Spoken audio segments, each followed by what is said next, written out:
and welcome to part two of episode 8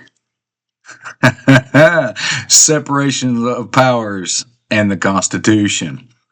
Now, we left off at the end of episode 1 getting ready to discuss Federalist Paper number 47. And if you want to know what Federalist and papers are, watch episode 1 of this series and you'll get that information. So, as we discussed earlier, Federalist number 47 was written by James Madison, who did eventually become a president of the United States. And the title of this paper is The Particular Structure of the New Government and the Distribution of Power Among Its Different Parts. So, the heck does that mean? What's he talking about? What is he talking about? What's he going to talk about in this one? It's very interesting. So the title, they weren't very good with titles. Their titles were kind of lousy, to be honest with you. So what is it that he's talking about? Let's dive in and see. This is what he says. This is part of the Federalist number 47, okay?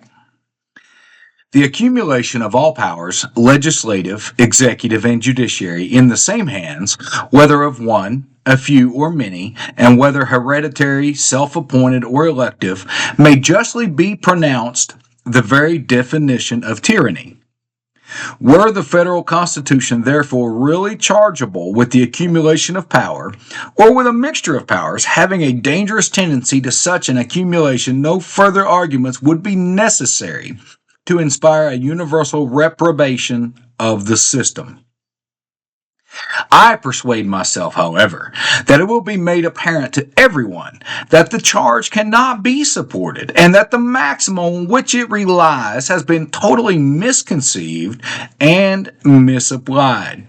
In order to form correct ideas on this important subject, it will be proper to investigate the sense in which the preservation of liberty requires that the three great departments of power should be separate and distinct. The oracle who is always consulted and cited on this subject is the celebrated Montesquieu. If he be not the author of this invaluable precept in the science of politics, he has the merit at least of displaying and recommending it most effectually to the attention of mankind. He goes on, let us endeavor in the first place to ascertain his meaning on this point. The British Constitution was to Montesquieu what Homer has been to the didactic writers on epic poetry. As the latter have considered the work of the immortal bard as the perfect model from which the principles and rules of the epic art were to be drawn, and by which all similar works were to be judged, so this great political critic, Montesquieu, appears to have viewed the Constitution of England as the standard, or to use his own expression as the mirror of political liberty, and to have delivered, in the form of elementary truths, the several characteristic principles of that particular system. So, that was word for word. As you can tell, they didn't speak explain for spluttering, did they? They said a lot of words to come up with the fact that and I like his explanation here at this start.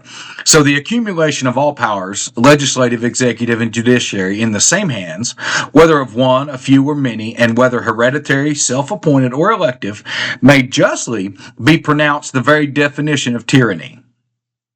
So he's right. If we have all three branches in just a few hands, it's tyranny. It always leads to tyranny. You cannot. What is it? What is that saying? Power corrupts absolutely, or power corrupts, and absolute power corrupts absolutely. That is, I mean, that right there, you could post that And it could be your lifetime sign all the time. Doesn't matter what you're discussing. If you give people power, they are going to abuse it, period. Doesn't matter who they are, they will. Only one person has never not abused their power, and that was Jesus Christ. Everyone else, including the disciples who followed him, abused their power. In minute, small ways, but they did. Okay? So even so church people can't even say that they wouldn't, because that's not true. Because human beings will manipulate and they will abuse power, period. That's why it's so important that we understand the concept of separation of powers and the idea of checks and balances. It's the only way to control and to keep one branch from overtaking the rest. Okay? And I know this is going to seem interesting and kind of strange, but I promise you we're going somewhere with this. It's going to take us a little bit of time because I've got a lot of information in this. I think I had like 37 pages of notes for this. Most of my other ones have been like 6 pages. So you see what I'm saying? I mean, we've got a lot to talk about.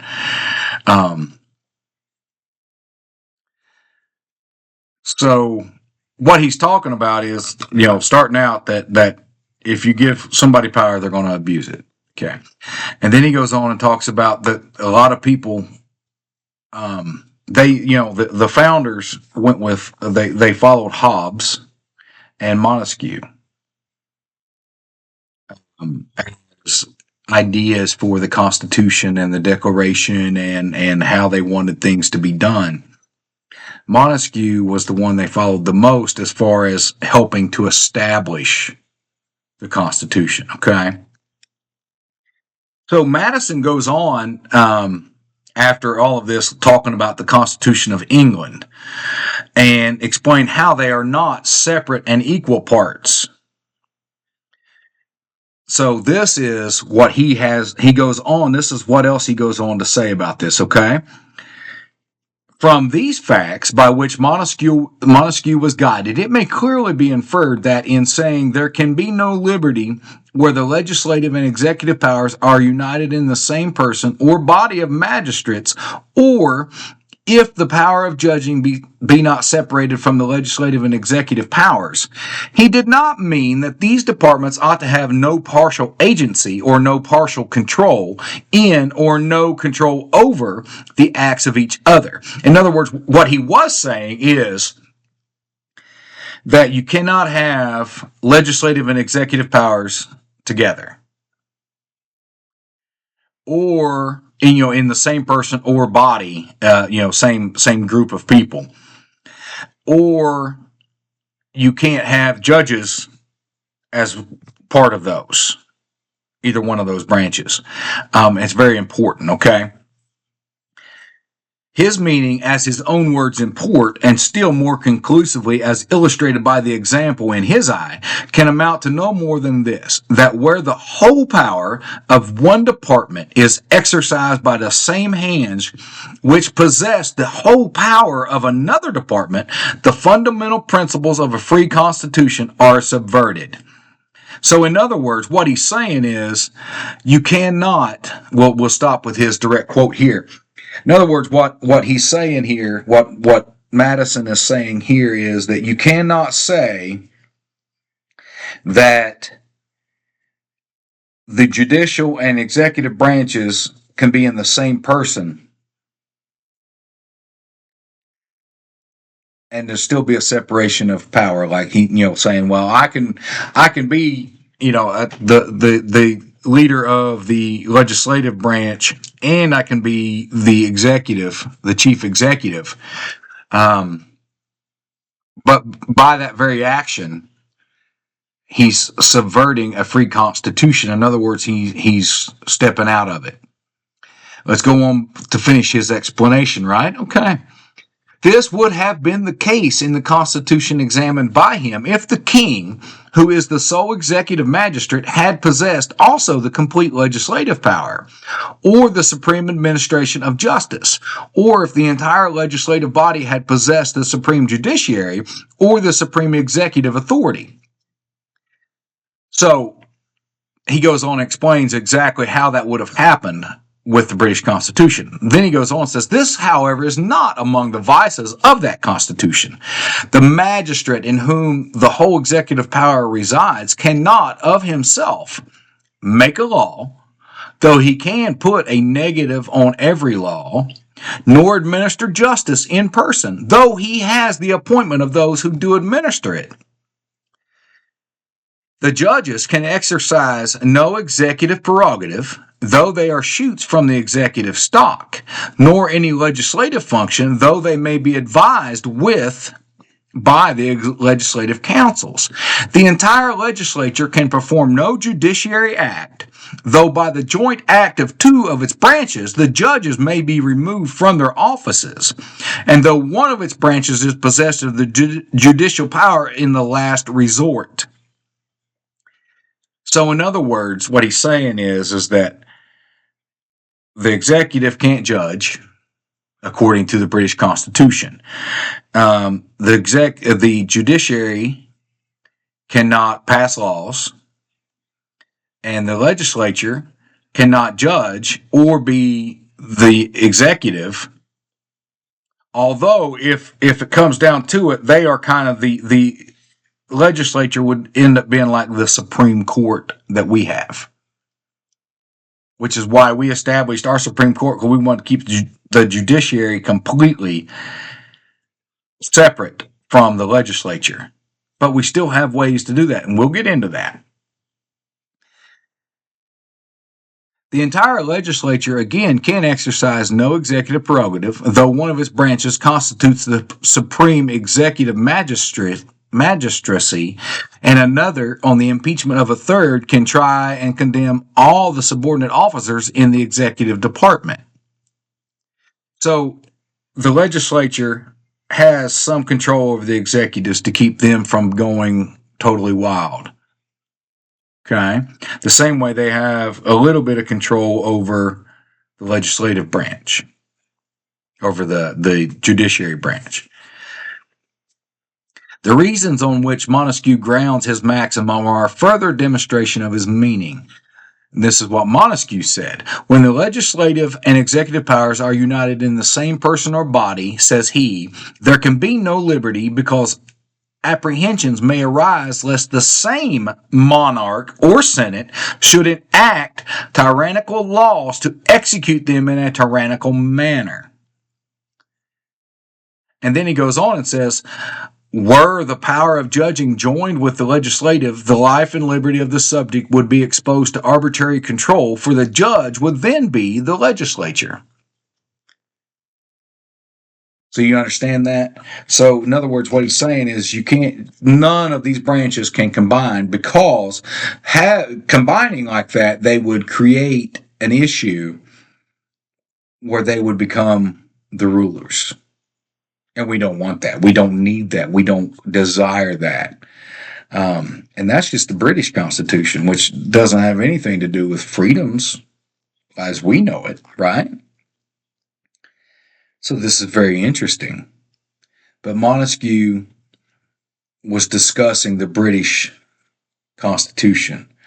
And so in this Federalist paper, Madison talks about how this can be used for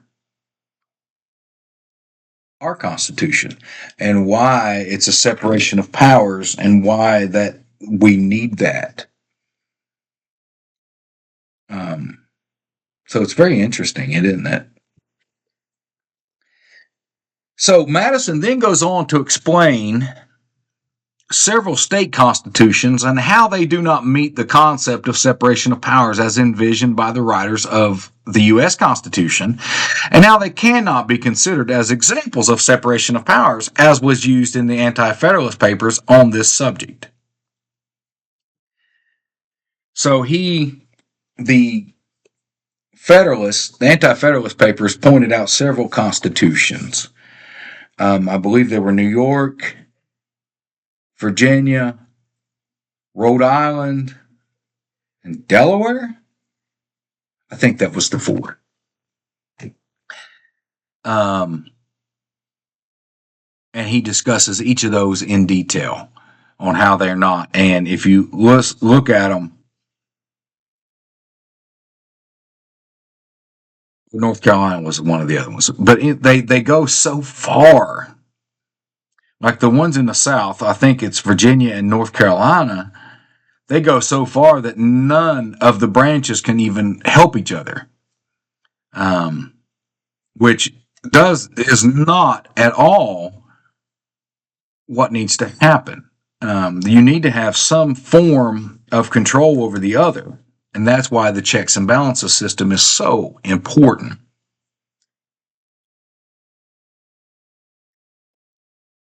So,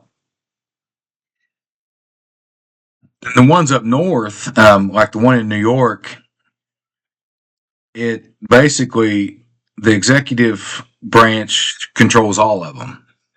They have different branches, but he's the head judge and the head legislature, and he's the governor. So now we go on to the Federalist Paper number 48, where this discussion continues. Now, again, this is an awful title, absolutely awful title, and this one is entitled, "These departments should not be so far separated as to have no constitutional control over each other." So in this one, aren't they awful? I mean, their titles are absolutely atrocious. Absolutely atrocious. There had to be a better title, right? I mean, you could have come up with something, right? Mm-hmm. So in this one, the author discusses the oversight that each of the branches have over the others and how they envision the system working. Okay, so now in this one, basically they're talking about the system of checks and balances. I don't believe they name it by name, but that's kind of what they are talking about here, okay? So let's go on. Now this is quoting their thoughts, okay?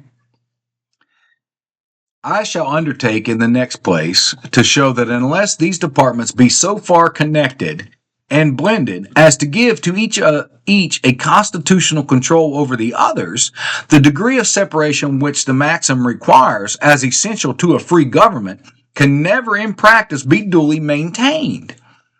It is agreed on all sides that the powers properly belonging to one of the departments ought not to be directly and completely administered by either of the other departments. It is equally evident that none of them ought to possess, directly or indirectly, an overruling influence over the others in the administration of their respective powers. It will not be denied that power is of an encroaching nature and that it ought to be effectually restrained from passing the limits assigned to it. After discriminating, therefore, in theory, the several classes of power, as they may in their nature be legislative, executive, or judiciary, the next and most difficult task is to provide some practical security for each against the invasion of the others." So this is where the concept of separation of powers and of checks and balances comes in. Okay.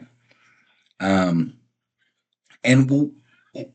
after this discussion, and we'll read what the Constitution says about each of these branches, we're going to figure out that these people were some pretty smart guys to have come up with the system that they did. Because there's not many constitutions and not many countries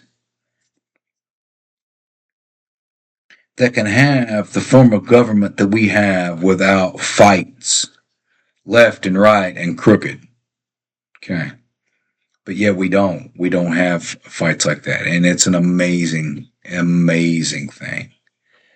Excited about it. Excited. So let's see what else they got to say, okay? So, the idea of separation of powers, this is my discussion on this. Okay, so the idea of separation of powers is to make sure that each department is not ruled or ran by another branch of the government. Yet, they gave each the opportunity to have a chance to ensure no one department can seize power over the other ones. And this is important because they want to make sure that each department, the executive, judicial, and legislative, can each perform their jobs without somebody from another branch stepping in and telling them how to do their job and what they've got to do their job. But they each have their own little control to keep the others from getting out of control and assuming all the power. So let's get back into their discussion, exactly what they're talking about, right? Because this gets interesting. What this security ought to be is the great problem to be solved. Will it be sufficient to mark with precision the boundaries of these departments in the Constitution of the government and to trust to these parchment barriers against the encroaching spirit of power? This is the security which appears to have been principally relied on by the compilers of most of the American constitutions, the ones that they talked about in the previous paper. But experience assures us that the efficacy of the provision has been greatly overrated and that some more adequate defense is indispensably necessary for the more feeble against the more powerful members of the government. The legislative department is everywhere extending the sphere of its activity and drawing all power into its impetuous vortex. So to stop what he said here and explain this a little bit, in other words, he's saying that the other constitutions did not adequately explain or adequately keep separate the differences between the three departments. Okay. And what he's saying is, we need to have some sort of system to keep the others from getting too much power from two of them to control the third one, and the third one to control the other two. Okay. And to control the weak, and the weakest one, of course, is the judiciary. Just is. It has no teeth. It has no way to enforce its power. Okay. But if it teams up with another branch to help control the other branches, then it gains that by virtue of being with the other branch, okay? So let's go on. They seem never to have recollected the danger from legislative usurpations, which, by assembling all power in the same hands, must lead to the same tyranny as is threatened by executive usurpations. In a government where numerous and extensive prerogatives are placed in the hands of an hereditary monarch, the executive department is very justly regarded as the source of danger and watched with all the jealousy which a zeal for liberty ought to inspire. In a democracy where a multitude of people exercise in person the legislative functions and are continually exposed by their incapacity for regular deliberation and concerted measures to the ambitious intrigues of their executive magistrates, tyranny may well be apprehended on some favorable emergency to start up in the same quarter. In other words, we're going to create an emergency and then we're going to take all the power. We're going to snatch it all up. Sound familiar? Should. But in a representative republic, where the executive magistracy is carefully limited, both in the extent and the duration of its power. Sound familiar? And where the legislative power is exercised by an assembly, which is inspired by a supposed influence over the people, with an intrepid confidence in its own strength, which is sufficiently numerous to feel all the passions which actuate a multitude, yet not so numerous as to be incapable of pursuing the objects of its passions by means which reason prescribes. It is against the enterprising ambition of this department that the people ought to indulge all their jealousy and exhaust all their precautions. In other words, they're saying that the executive branch is limited by how many years they can be the leader, and that the legislative branch has some controls over, like they can't, the executive branch can't pass laws. They sign them into law, thereby they agree with the legislative branch when a law is brought to them, and therefore two branches, because the legislative branch even has no way to enforce its own ideas. The only way it controls the executive branch is the executive branch can't pass laws, but the executive branch has no money of its own.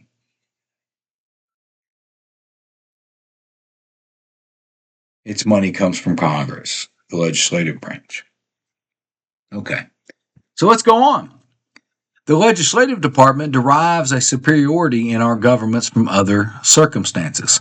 Its constitutional powers being at once more extensive and less susceptible of precise limits, it can, with the greater facility, mask, under complicated and indirect measures, the encroachments which it makes on the coordinate departments. In other words, the other departments.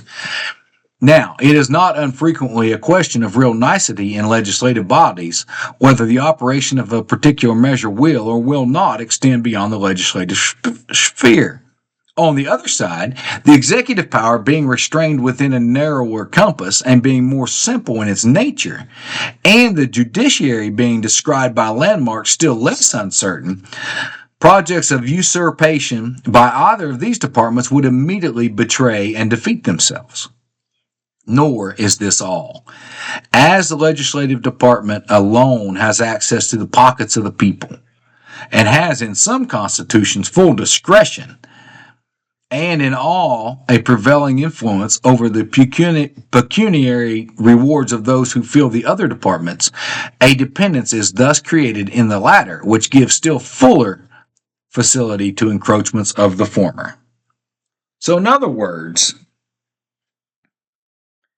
they are saying that due to the control of the purse by the legislative branch, that they technically are the more powerful branch, and they're not wrong.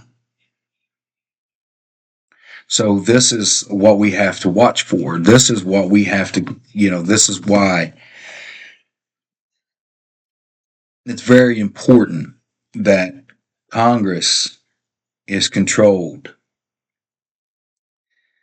because they have the money and they claim to be working for the people. Although again and again and again, they seem to be taking care of themselves, right? Exactly. So we go on with their explanation here in Federalist number 48. For this reason, that convention which passed the ordinance of government laid its foundation on this basis, that the legislative, executive, and judiciary departments should be separate and distinct, so that no person should exercise the powers of more than one of them at the same time. But no barrier was provided between these several powers. The judiciary and the executive members were left dependent on the legislative for their substance in office, subsistence in office, and some of them for their continuance in it. If, therefore, the legislature assumes executive and judiciary powers, no opposition is likely to be made, nor, if made, can be effectual, because in that case they may put their proceedings into the form of acts of assembly, which will render them obligatory on the other branches. So they have, accordingly, in many instances, decided rights which should have been left to judiciary controversy and the direction of the executive during the whole time of their session is becoming habitual and familiar. In other words, even at the start, Congress was trying to take over the other branches. So let's go on with their explanation. The other state which I shall take for an example is Pennsylvania, and the authority, the Council of Censors, which assembled in the years 1783 and 1784. A part of the duty of this body, as marked out by the Constitution, was to inquire whether the Constitution had been preserved inviolate in every part, and whether the legislative and executive branches of government had performed their duty as guardians of the people, or assumed to themselves or exercised other or greater powers than they are entitled to by the Constitution.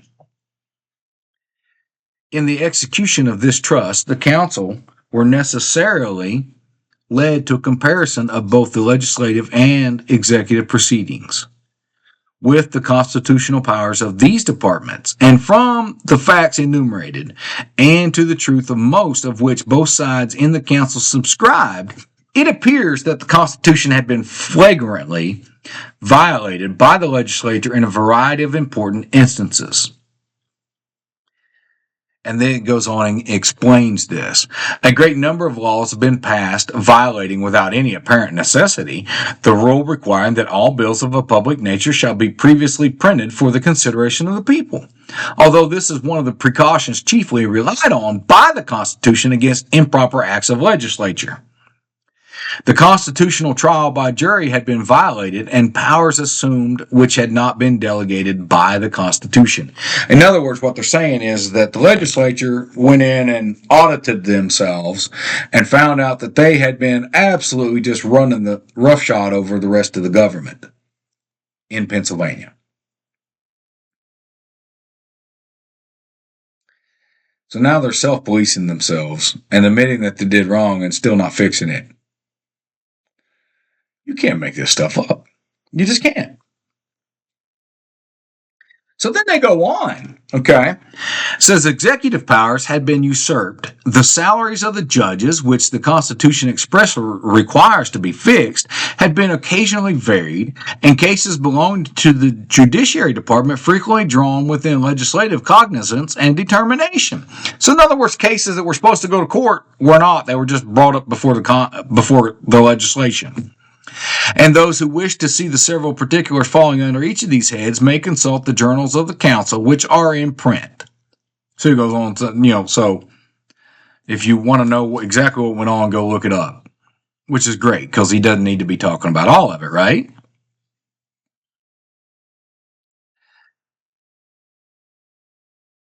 Some of them, it will be found, may be imputable to peculiar circumstances connected with the war.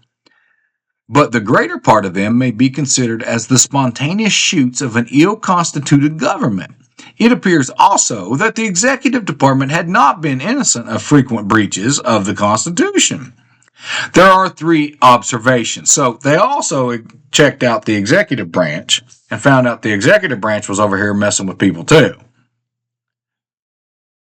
So, I mean, we got people everywhere just messing up. This is what I was talking about when I said power corrupts. And absolute power corrupts absolutely. All right? First, a great proportion of the instances were either immediately produced by the necessities of the war or recommended by Congress or the commander-in-chief. So, Congress told Pennsylvania, hey, y'all, told the executive, you need to do this. He does it. Or president, commander-in-chief, which would have been George Washington, was like, hey, y'all need to do this, and he does it. and because of the war, they needed things done. Secondly, in most of the other instances, they conformed either to the declared or the known sentiments of the legislative department. So, in other words, the executive branch acted on certain things, but it was because they were acting as part of in the case of the legislative branch. Still not what they're supposed to do. Thirdly, the executive department of Pennsylvania is distinguished from that of the other states by the number of members composing it. In this respect, it has as much affinity to a legislative assembly as to an executive council. And being at once exempt from the restraint of an individual responsibility for the acts of the body and deriving confidence from mutual example and joint influence, unauthorized measures would, of course, be more freely hazarded than where the executive department is administered by a single hand or by a few hands. In other words, the executive branch of Pennsylvania has so many people that those who are in the lead of the executive branch feel no personal responsibility to make sure that what they rule is correct or individual. Makes a lot of sense, right? So, let's go on and see what they had to say about this. The conclusion which I am warranted in drawing from these observations is that a mere demarcation on parchment of the constitutional limits of the several departments is not a sufficient guard against those encroachments which lead to a tyrannical concentration of all the powers of government in the same hands. So, that is the end of the discussion in